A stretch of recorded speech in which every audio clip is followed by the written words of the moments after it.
Hello guys, আসসালামু আলাইকুম। আপনারা সকলে কেমন আছেন? আশা করি আপনারা সকলে অনেক অনেক ভালো আছেন। আলহামদুলিল্লাহ, আমি অনেক ভালো আছি। আজকের ভিডিওটি একটু অন্যরকম হতে যাচ্ছে। আজকে আমি বানাবো পাস্তা, তাও আবার ছোটো মাটির চুলার মধ্যে। আশা করছি আপনারা আমার ভিডিওটি শুরু থেকে শেষ পর্যন্ত দেখবেন। শুরুতে দেখা গেল আমার ভাই উঠোনটা ঝাড়ু দিচ্ছে আর কি, যেখানে আমরা রান্না করবো সেই জায়গাটা পরিষ্কার করছে। এরপর আমি কাগজ খড়ি আর কি যেগুলো জ্বালিয়ে রান্না করবো সেগুলো দেখে নিচ্ছি। এরপর আমার পাস্তা বানানোর জন্য যেগুলো লাগবে সবই আপনাদের দেখে নিচ্ছি। এরপর আমি দেখে দিচ্ছি পাস্তা। আর এই পাস্তাটা কিন্তু আমি বাসায় তৈরি করেছি।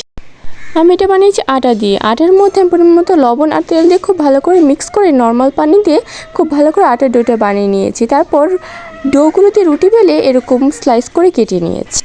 এরপর পাস্তা রান্না করার জন্য লাগবে লঙ্কার গুঁড়ো, কুচি করা পেঁয়াজ, মরিচ, তার সাথে নিয়ে নেব সয়া সস। তারপর এখানে রয়েছে টমেটো সস। এরপর নেব সয়াবিন তেল। তখন আমি রান্নাটা শুরু করে নেব।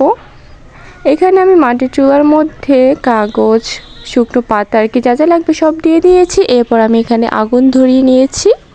এরপর আমি কড়াইটা বসিয়ে নিয়েছি আর কড়াইয়ের মধ্যে পরিমাণ মতো পানি দিয়ে দিচ্ছি পাস্তাগুলোকে সেদ্ধ করার জন্য। তো পানির মধ্যে আমি একটু লবণ দিয়ে দেবো যাতে পাস্তাটা একটু তাড়াতাড়ি সিদ্ধ হয়ে যায়। তো এই দেখুন আমি পানির মধ্যে পরিমাণ মতো লবণ মিশিয়ে নিয়েছি। এরপর আমি পাস্তাগুলো ঢেলে নিচ্ছি। তো এই দেখো পাস্তাগুলো ভালো মতো সিদ্ধ হওয়ার পরে আমি একটা জালির সাহায্যে এটাকে ছেঁকে নিয়েছি। এরপর কড়াইয়ের মধ্যে দিয়ে দিচ্ছি পরিমাণ মতো তেল। তেল গরম হওয়ার পরে এর মধ্যে দিয়ে দেবো পেঁয়াজ কুচি আর মরিচ কুচি। তারপর এগুলোকে খুব ভালো করে নেড়ে চেড়ে নেব। পেঁয়াজ কুচিগুলো আর মরিচ কুচিগুলোকে কিন্তু খুব ভালো করে ভাজা ভাজা করে নিতে হবে। দেখুন আমার কিন্তু পেঁয়াজ কুচি আর মরিচ কুচিগুলোকে খুব ভালো করে ভাজা ভাজা করে নিয়েছি। এরপর এর মধ্যে অ্যাড করে দিচ্ছি লঙ্কার গুঁড়ো। তারপর খুব ভালো করে এগুলোকে নেড়ে চেড়ে একসাথে মিশিয়ে নিচ্ছি। মিশিয়ে নেওয়া হয়ে গেলে এর মধ্যে দিয়ে দেব সয়া সস। সয়া সস দেওয়া হয়ে গেলে এর মধ্যে দিয়ে দেব টমেটো সস। কারণ আমি টমেটো সসটা একটু বেশি অ্যাড করেছি যাতে পাস্তার স্বাদটা বাড়ে। তারপর সবগুলো একসাথে আমি খুব ভালো করে নেড়ে চেড়ে মিশিয়ে নেব।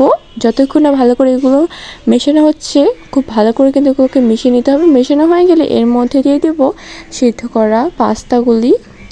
তারপর এগুলোকে নেড়ে চেড়ে খুব ভালো করে মিশিয়ে নেব।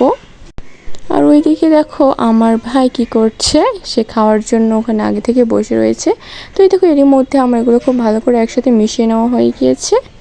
দেখো দেখতে যেমন হয়েছে খেতে কিন্তু হয়েছিল মাশাআল্লাহ। তোমরা অবশ্যই বাসায় এরকম করে ট্রাই করে দেখতে পারো। আর আমার এই ভিডিওটিতে তোমরা লাইক, কমেন্ট, শেয়ার আর সাবস্ক্রাইব করতে একদম ভুলবে না। আজকের ভিডিওটি ছিল এই পর্যন্তই। আর নতুন নতুন ভিডিও চাইলে আমার চ্যানেলটিকে সাবস্ক্রাইব করতে ভুলবে না। সবাইকে জানাচ্ছি আল্লাহ হাফেজ।